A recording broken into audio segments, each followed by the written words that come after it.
దురదృష్టకరమైన సంఘటన.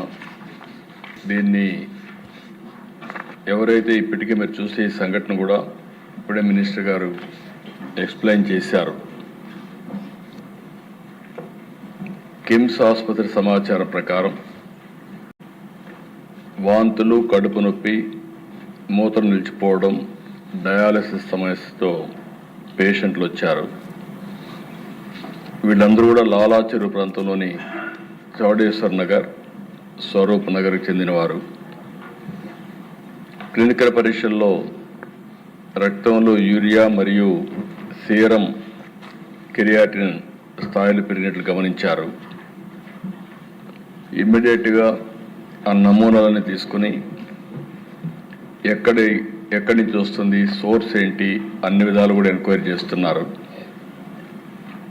ఇది ఒకసారి చూస్తే దిశ కోరుకొండ మండలం నర్సాపురం గ్రామం వరలక్ష్మి మిల్క్ డైరీ ఒక 106 మందికి మిల్క్ సరఫరా చేయడం, ఆ మిల్క్ని ఆ డైరీ నుంచి వచ్చే మిల్క్ దీనికి కారణమని ప్రాథమికంగా నిర్ధారించారు.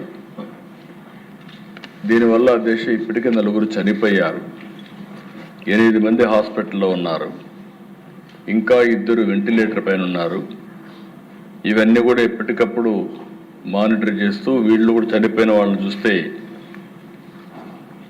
3 అయితే 70 years అబవ్ ఉన్నారు.